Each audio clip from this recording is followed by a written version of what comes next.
pleasure to have with us Congresswoman Eleanor Holmes Norton, representing the District of Columbia, our warrior on the Hill. I want you to share with us, one, I know you're elated about it, but what you anticipate. I anticipate is what the last hearing did for us.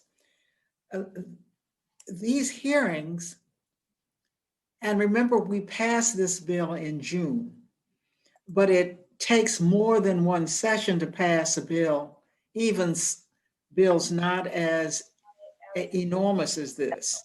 The mere hearing and passage in the House elevated the DC statehood bill to the public such that the polls now show that 50% of the American people support DC statehood. That's amazing that we have come this far, because I know that there's been an all-out effort to make sure that residents across the country understand the difference between the District of Columbia and their respective states.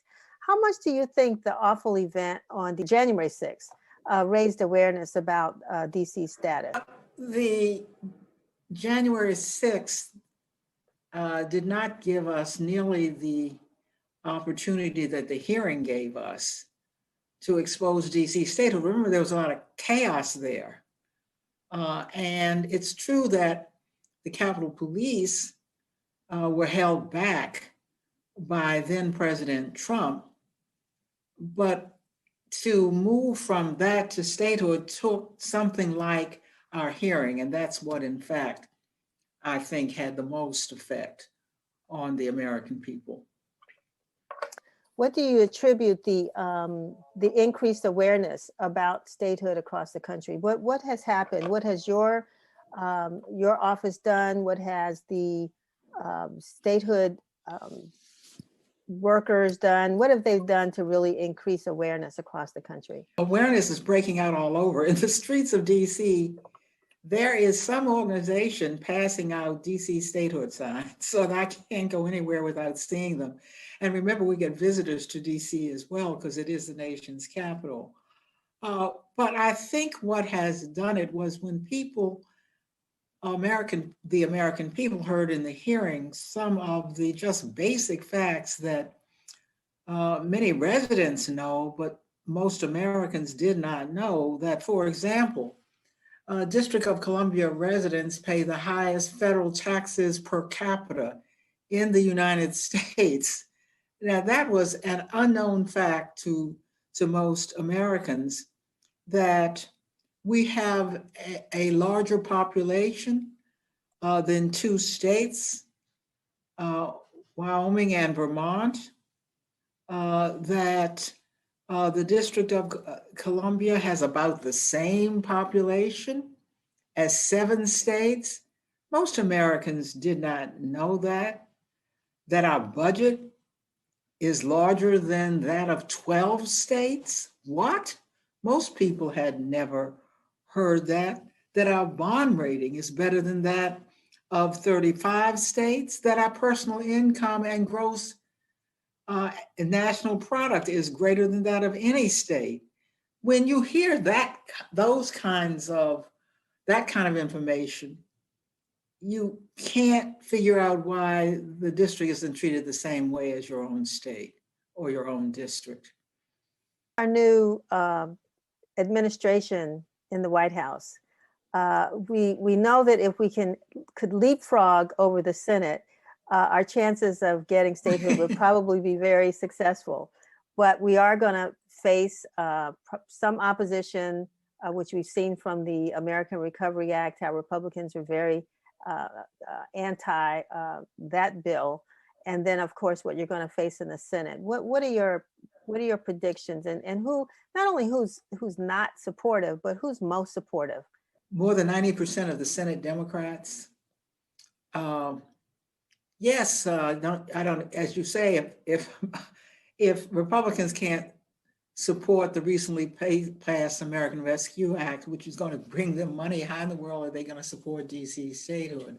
But there's changes coming that could be very important for DC statehood.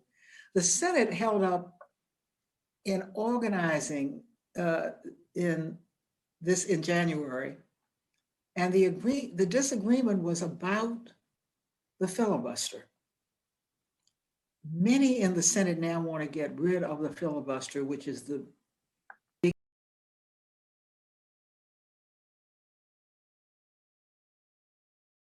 It's a pleasure to have with us. they hold it off because the Senate doesn't pass anything. It confirms some judges, but basically it doesn't get anything done. And what has changed is really important. We have a House, a Senate, and a presidency now controlled by Democrats. And the Senate is evenly controlled with this package you just described, the American Rescue Act, being passed largely because the vice president, Kamala Harris, can vote. That makes 51. So change has already come, and I see more change coming soon because of the disgust of the American people with the filibuster in the Senate, making that body moribund, unable to pass anything. How does statehood change the District of Columbia? Right now, you are the highest elected person from the district. We don't have a voting member of the Senate. We don't have a governor. Locally, the mayor is our highest ranking elected official. What would change? The major change will be 2 senators. You have a member of the House, and frankly, I get to do what virtually every member gets to do. I'm chairing a subcommittee, but that final vote on the House floor is what I'll get from statehood. But what the district most gets from statehood are 2 senators. That's very important because I do get bills passed in the House. In fact, I was voted the leading Democrat in getting bills passed through the House by an organization that rates Democrats. But passing it in the House is not enough. I've got to go to the Senate. I am very fortunate to have senators who will often help me. And that's how I'm able to get legislation done, because passing it in the House, rah, rah, rah, is not enough in a two-house country. And has it been determined how this will impact the District of Columbia fiscally? I'm not sure we see much impact. The district is treated as a state, interestingly, when it comes to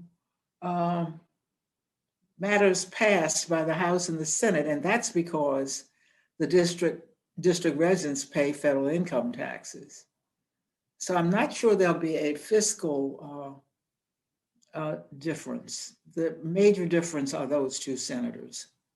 Years ago, we say that may have changed, but there was always the issue that the district was too Democratic and too Black for statehood to be a reality from Congress. How has that changed? It still may be too Democratic, but it's certainly not too Black. This city is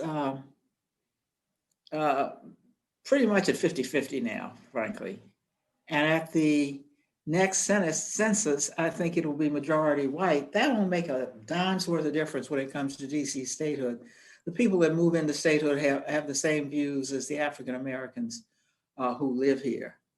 So the racial makeup may have an effect on Republicans, but it is important to recognize that the district has always had a large number of Blacks, but it was not until the 1970s that we had majority Black population, and it's fast becoming what it was for more than 200 years, and that is, it's fast becoming more of a majority white population. I'm not sure that'll help us with Republicans.